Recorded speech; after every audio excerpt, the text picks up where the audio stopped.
펑크족을 대표하는 펑크 락 밴드로서의 섹스 피스톨즈라고 하는 친구들은 어쨌든 비행 청소년들로 전락할 수 있는 어떤 그런 상황에서 하나의 예술적 형식으로 펑크를 승화시키는 사람들이란 말이에요. 그래서 이미 아트가 된 거예요. 그죠?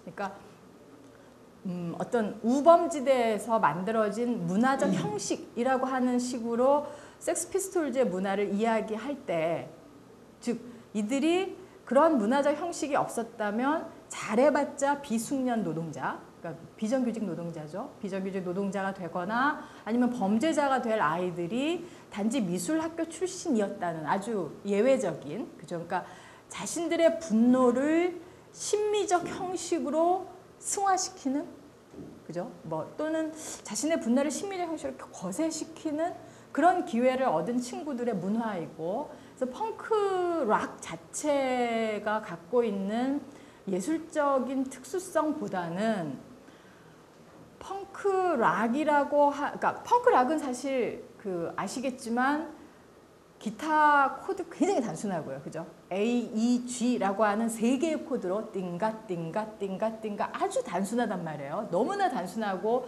우리가 알고 있는 프로그레시브 락이라고 하는 굉장히 화려한 그런 락이 지배하고 있던 시절에 그런 락에 대한 반발로 등장을 하고, 그 다음에 그 정규 음악 교육을 받지 않은 친구들 또는 음악을 전혀 연주할 수 있는 그런 테크닉을 배우지 못한 아이들, 심지어 이 펑크 밴드들이 펑크 그 멤버들을 뽑을 때 조건이 노래 못할 것, 그죠? 보컬을 뽑을 때 기준은 노래 못할 것, 그 다음에 베이스 연주자를 뽑을 때 베이스 한 번도 쳐본 적이 없을 것, 이런 것들이었단 말이에요. 그래서 아마추어리즘이라는 말이 나오고, 그러니까 전문가주의, 그러니까 프로그레시브 락이 보여주는 어떤 락이 이미 전문가들의 특수한 그런 생산 양식으로 일종의 변질된 거란 말이에요. 그러니까 락은 굉장히 거친 거죠.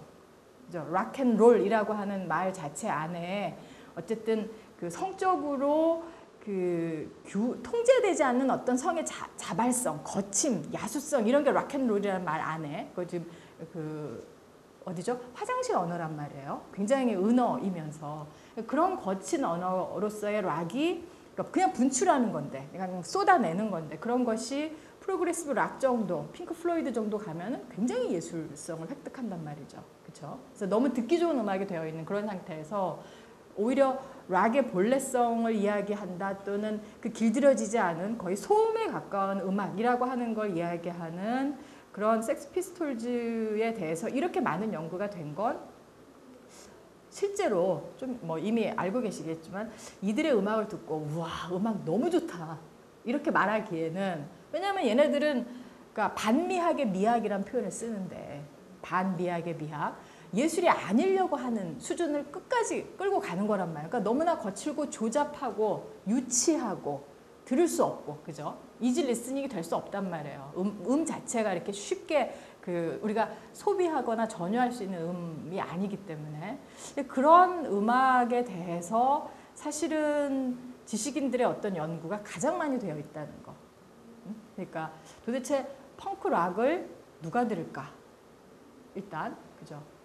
그러니까 아주 음악을 많이 듣고 프로그레시브 락에 심지어 실증을 낼 만한 귀에는 아마 이 펑크 락이라는 음악을 들었을 때 이 거칠고 조잡한 소리가 만약에 음악이라고 한다면 이게 굉장히 좋은 음악이다라고 들을 수 있는 어떤 귀가 있을지 모르겠는데, 저는 아무리 이 섹스 피스톨즈의 음악을 들어도 좋다라는 느낌보다는, 그죠? 그러니까 섹피가 좋은 이유는 얘네가 이러이러하지 않기 때문이야 라고 하는 제 읽기로부터 출발하거든요. 이 차이. 그러니까 아마 여러분 중에는 와 저는 섹스 피스톨즈의 음악을 듣는 순간 너무 좋았어요 라고 하는 정말 하이 레벨? 너무나 높은 수준의 귀를 갖고 있는 분도 있을 수 있고, 그렇죠? 아니면 저처럼 책을 읽다 보니까 얘네가 좋다고 하니까 듣고 좋다고 하는 방식으로 갈 수도 있고. 그래서 제가 이 논문을 쓰면서 제일 많이 참조했던 책이 한국말로 지금 번역되어 나온 딕 헵디지라고 하는 양반의 서브컬처라고 하는 책을 제일 많이 봤어요. 그래서 하위 문화라고 딕 헵디지, 번역도 그냥 뭐 읽을 만한 수준으로는 번역은 되어 있습니다. 그 책에서 딕 헵디지는 롤랑 바레트의 신화학에 기초해서 신화학의 기초에서 그 글을 끝내는데, 근데 이제 히피처럼, 그러니까 히피 문화처럼 대학을 나온 또는 대학을 갈 만한 또는 우리 지금 저항하고 있는 거야. 응? 우리는 부르주아 자본주의 질서에 대해서 이렇게 맞서 싸울 수 있는 그런 태도를 취하고 있지를 알고 있는, 그러니까 자의식이 있다라고 하는 거죠. 우린 대단한 일을 해라고 이야기하는 집단의 문화적인 어떤 그런 실천과, 그다음에 얘네는 정말 세상에 살기 싫은 애들이거든요. 그러니까 결국 노동자 청년, 비행 청소년, 그냥 내지르는 거란 말이에요. 그죠? 그러니까 이런 말 자체도 또 결국은 언어적인 어떤 한계를 갖기는 하겠지만 자의식이 없는 아이들. 그죠? 그러니까 어떤 행동 자체가 반성의 작용을 거치지 않고 나오는 애들. 그죠? 오토바이를 타면 죽을지도 모르는데 역주행을 하는 아이들. 도대체 이해할 수 없는 애들이란 말이에요, 뭔가. 그런 아이들, 심지어 사회적인 언어는 이미 그 아이들에 대해서 또는 그 친구들에 대해서 거의 100% 부정적이죠. 그러니까 일탈하는 또는 비행을 저지르는 그 집단으로부터 출발하는 목소리를 들을 수 있는 채널들이 거의 없지 않나요?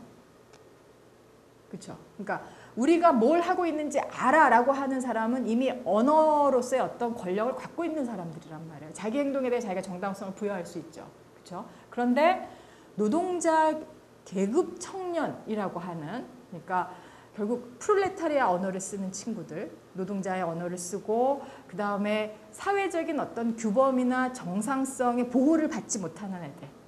그러니까 말하자면 자기 삶에 대해 어떤 언어를, 그러니까 자기 삶을 언어로 긍정하거나 정당화할 수 없는 어떤 마이너리티들. 설명 되나요? 그런 말들이?